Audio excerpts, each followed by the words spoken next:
안녕하세요. 매일 새로운 사연을 전하는 읽어주는 사연 라디오입니다. 구독과 좋아요, 많은 공유 부탁드립니다. 오늘의 사연 시작하겠습니다. 안녕하세요. 올해 31살 여자입니다. 거지근성, 그건 말로만 들었지 내 남편이 그런 사상을 가지고 있는 사람이라고는 생각도 못했습니다. 정말 스트레스를 너무 받아서 요즘 머리카락도 얇아지고 평소보다 더 빠지는 것 같고 피부도 푸석푸석해진 것 같고 좋다는 거 다 써봤는데 별로 효과도 못 보고 있어요. 스트레스가 만병의 근원이라는데 정말 열이 받아 살 수가 없네요. 남편하고는 연애가 엄청 길었습니다. 그래서 그런지 제가 30이 되었을 때 자연스럽게 둘이 결혼 이야기가 나오고 저도 다른 사람은 생각도 못했어요. 시댁 상황이 별로 안 좋은 건 알고 있었습니다. 남편은 홀시모 밑에서 자랐고 시댁은 지방이에요. 홀시모 혼자 몸으로 동네 식당 같은 데서 일하시면서 아들 서울로 대학 보내고 취직할 때까지 서울살이 뒷바라지 해주셨으니 어떻게 보면 대단하신 분이죠.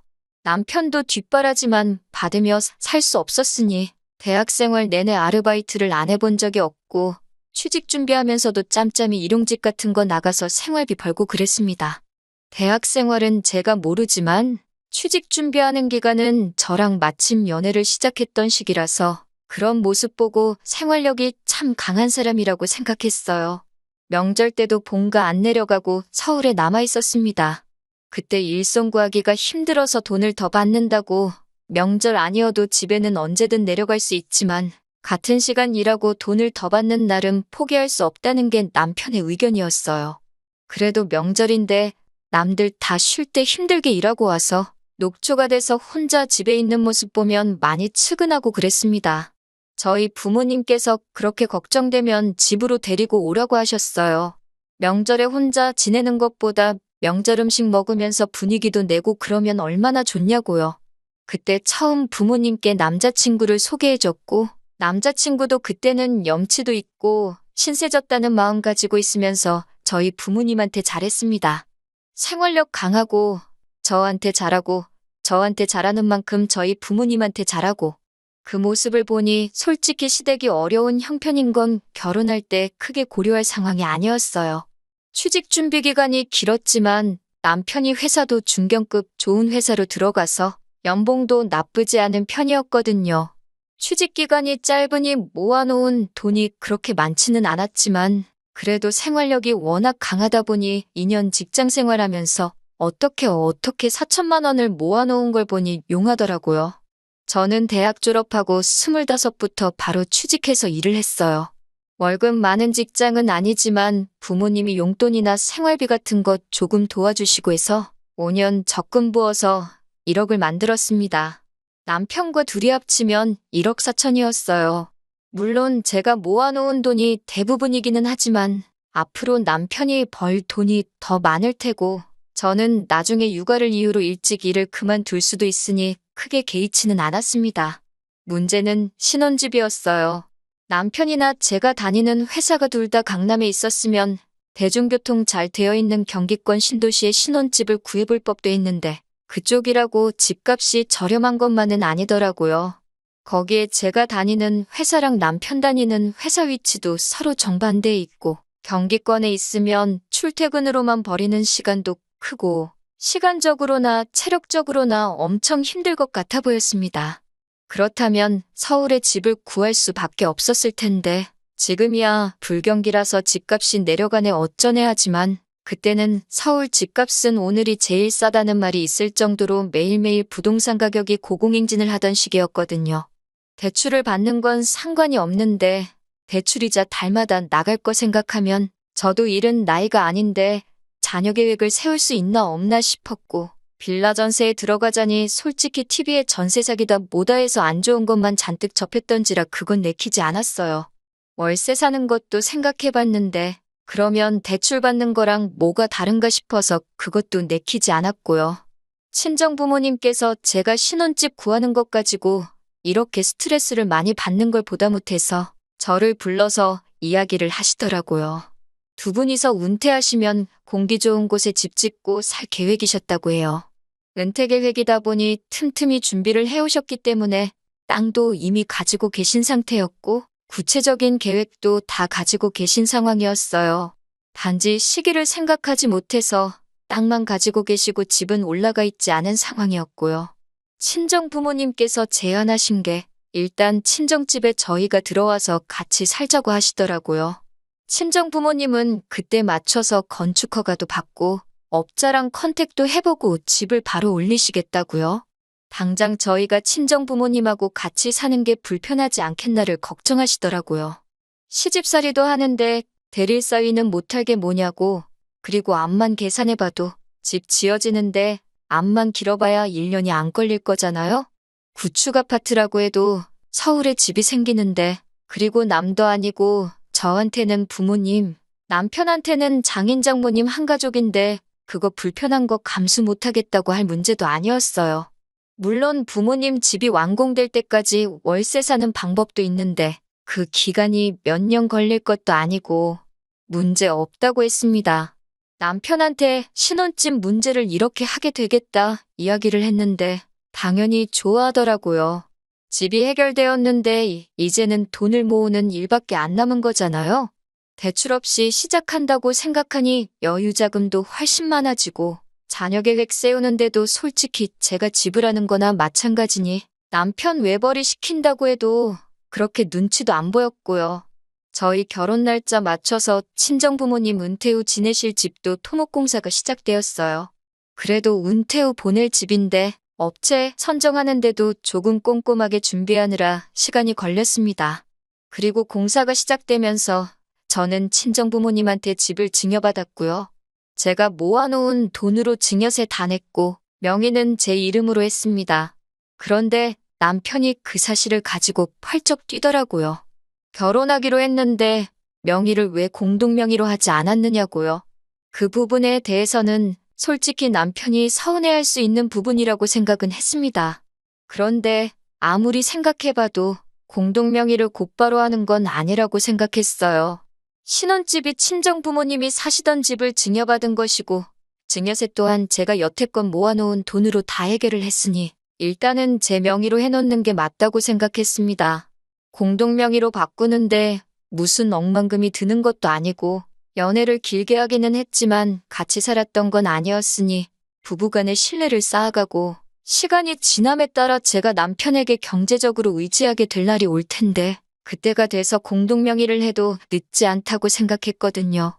남편이 그때 너무 서운해했어서 솔직히 조금 미안하기는 했지만 저는 그게 맞다고 생각했습니다. 그리고 남편도 자기 돈 얼마 들어가지 않은 거 알고 있으니 계속 우기지는 못했어요. 그 외에는 결혼 준비하는데 별다른 어려움은 없었습니다. 당초 계획한 대로 남편이 모아놓은 돈으로는 혼수를 새로 할까 하다가 오래된 아파트이기도 하고 그래서 친정부모님이 나가시면 그때 저희가 어디 한 달 정도 지낼 곳을 구해서 리모델링하고 인테리어를 싹 다 새로 하는 것도 좋겠다 싶어서 그 돈은 남겨두었어요. 그리고 예정된 대로 저희는 식을 올리게 되었고요. 신혼여행 다녀와서 은근 떨리기 시작했어요. 남편이 그동안 연애하면서도 저희 부모님한테 워낙 잘했기 때문에 같이 한 집에서 지내게 된 6개월에서 8개월 정도? 짧으면 짧고 길다면 긴 기간이지만 나름 재미있고 추억도 많이 생길 거라고 생각했거든요. 그런데 그렇게 친정 부모님한테 삭삭하게 잘하던 남편이 말 그대로 돌변해버렸습니다. 퇴근하고 집에 있을 때, 밥 먹을 때 말고는 방 밖으로 나오지를 않더라고요. 문 닫아놓고 시위하는 것도 아니고 나 불편해 죽겠다 티를 팍팍 내고 다녔어요. 연애할 때 저희 집에 놀러오면 알아서 청소기도 한 번씩 돌리고 식사 준비하시는 어머니 근처에 가서 자기가 도와드릴 건 없냐고 묻던 싹싹한 모습은 온데간데 없었습니다. 이따금씩 저희 아버지와 반주도 같이 하고 장기나 바둑 같은 것도 같이 두면서 정말 집에 아들 하나 생긴 것처럼 잘하던 남편이 돌변해 버린 거예요. 친정 부모님도 많이 당황해 하셨어요. 모르는 사람이 저러고 있으면 그냥 불편한가 보다 하시겠는데 잘하던 사람이 그러니까요. 저도 많이 서운했습니다. 그래서 남편한테 한마디 했어요. 그랬더니 남편이 성질을 버럭 내면서 지금 제가 자기한테 바라는 게 대리효도라고 하는 겁니다. 솔직히 어이가 없었어요. 제가 뭐 맹목적으로 저희 부모님 기분 맞춰서 아양 떨고 애교 부리라는 것도 아니고 한 집에 같이 살고 솔직히 저희가 큰 도움 받는 건데 해야 할 도리하는 게 어떻게 대리효도냐고 그랬죠. 반대로 제가 같은 이유로 시집살이 하고 있으면 밥때만 빼꼼 나와서 차려준 밥 먹고 들어가고 당신처럼 불편한 티 팍팍 내고 있으면 나한테 안 서운할 거냐, 아무 말도 안 할 거냐 한마디 했죠. 할 도리 해야 하는 걸 대리효도라고 할 줄은 상상도 못했거든요. 남편은 제 말에 대답을 못하다가 속에 있는 말을 하더라고요. 왜 우리가 큰 도움을 받고 있느냐고, 진명이가 제 걸로 돼 있으니 따지고 보면 저만 도움을 받는 거 아니냐고 우기기 시작했습니다. 이렇게 치졸한 사람인 줄은 생각도 못했어요. 그나랑 결혼한 게 당신이고 부부간의 신뢰가 쌓이면 그때 공동명의로 하겠다고 하지 않았느냐 하니 지금 집 가지고 유세 부리는 거냐고 하더라고요.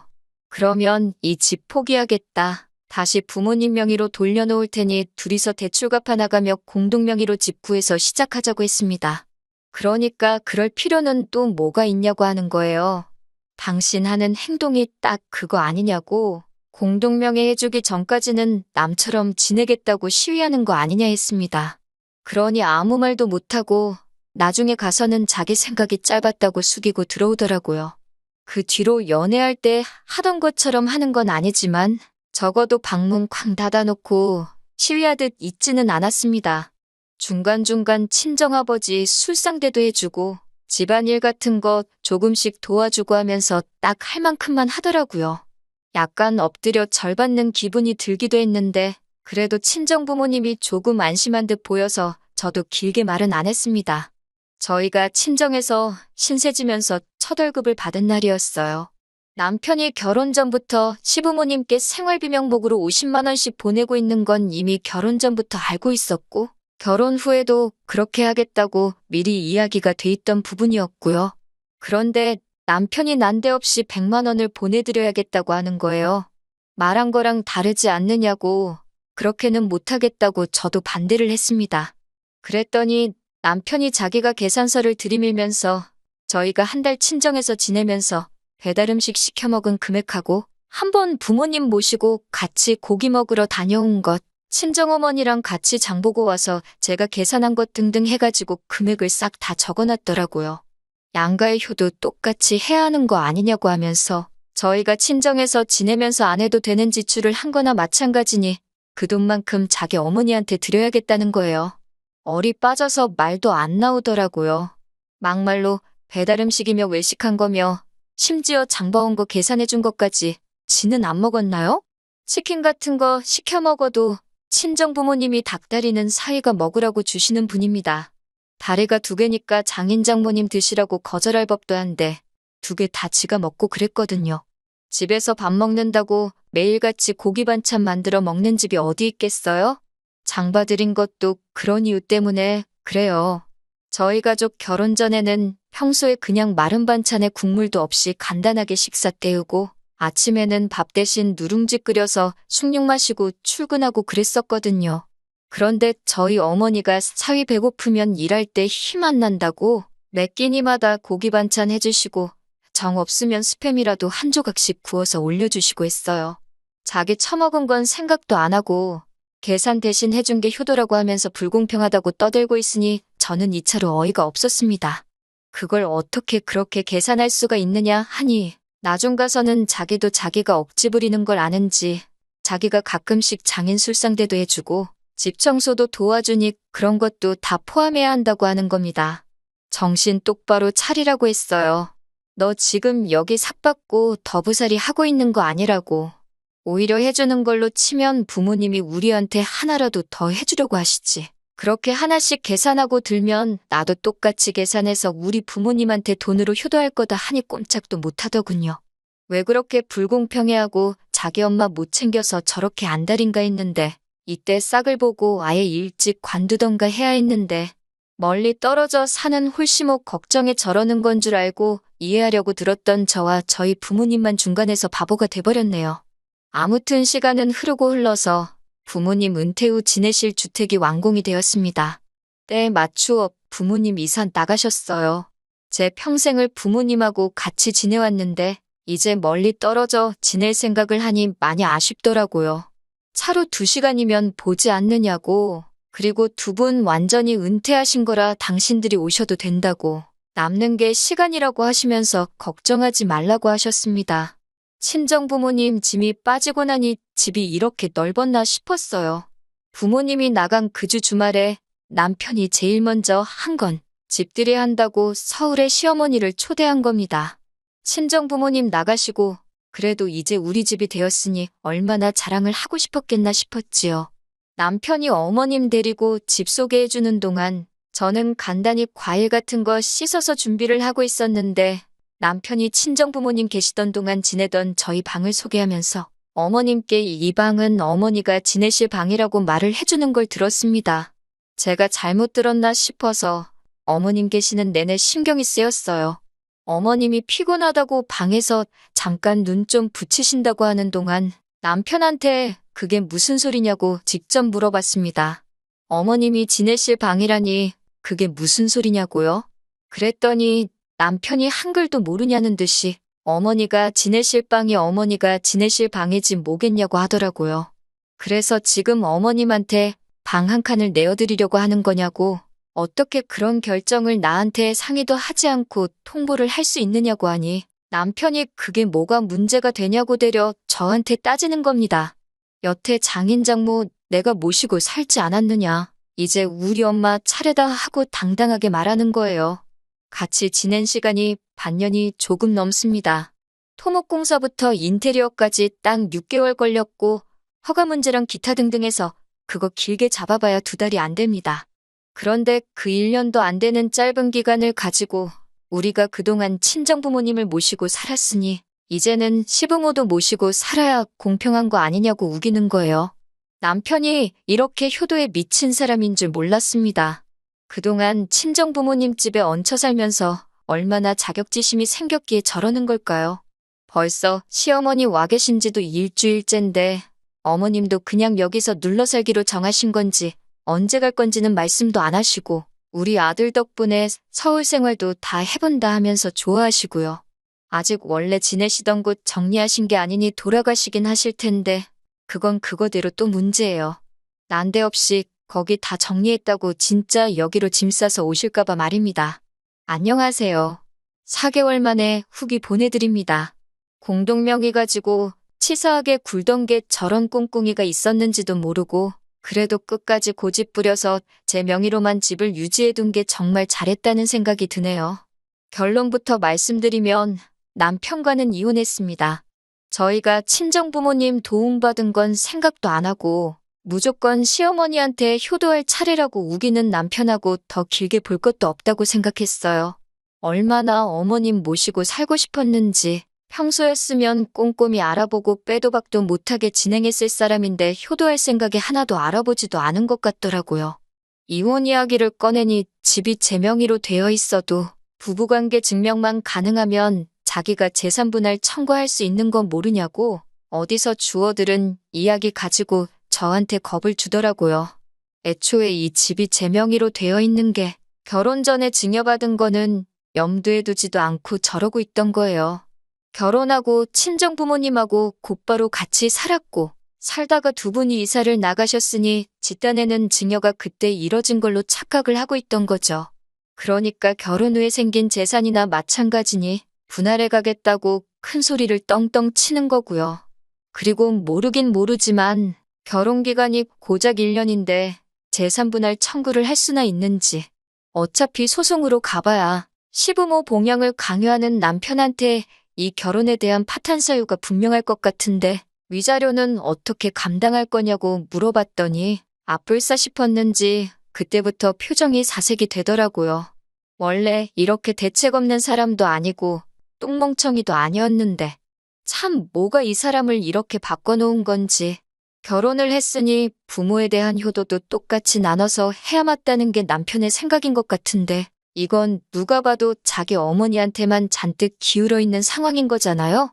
나중 가서는 시어머니 혼자 계시니까 장인 장모님한테 하는 것만큼 두 명치의 효도를 해야지 공평한 거 아니냐고 하는데 저는 솔직히 남편이 고집 그만 부리고 어머님은 어머님대로, 친정부모님은 친정부모님대로, 그리고 또 우리는 우리대로 행복하자 하고 부모님께 효도는 딱 남들 하는 만큼의 도리만 하자고 했으면 용서해줬을지도 몰라요.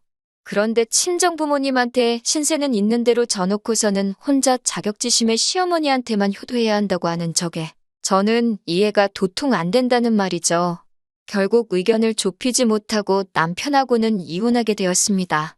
이제 와서 갑자기 효도가 하고 싶다면 말리지 않는다고요. 그런데 혼자 하라고 했습니다. 제가 친정 부모님한테 싹싹하게 좀 해달라고 했을 때 대리효도 시키지 말라고 하지 않았느냐고. 우리 문제는 이혼을 하지 않는 이상은 해결되지 않을 문제인 것 같다고요. 결국 효자 남편은 저보다 홀시어머니를 택했네요. 그런데 웃긴 건 시어머니는 아직도 서울에 안 오시고 지방에 혼자 계십니다. 자기 때문에 아들이 이혼했다 죄책감에 그러시는 건지 아니면 대학교 갔을 때부터 혼자 지내던 아들 뒷바라지를 이제 와서 다시 시작하려니 번거로워서 그러시는 건지 그건 아무도 모르지요. 하지만 하나 확실한 건 자기 부모님만 소중하다고 생각한 남편은 모든 걸 잃고 저렇게 혼자가 되었다는 사실입니다. 언젠가 이혼하게 되었을 텐데 괜히 저도 공동명의니 뭐니 제3분할이니 이런 거 신경 쓸 필요 없을 때 빠르게 결단해서 빠르게 이혼해버린 게 참 잘한 일이라고 생각해요. 이미 바닥을 봤다고 생각하지만 나중에 돈 문제 가지고 구질구질하게 그러고 있으면 바닥 그 밑에 못 볼 꼴까지 더 봐야 했을 생각만 하면 역시 이혼이 제 인생의 흠이 될 수도 있지만 잘한 결정이라고 생각합니다. 긴 이야기 들어주셔서 감사합니다. 오늘의 사연은 여기까지입니다. 구독과 좋아요, 알람 설정해주시면 앞으로 더 좋은 사연으로 찾아오겠습니다. 감사합니다.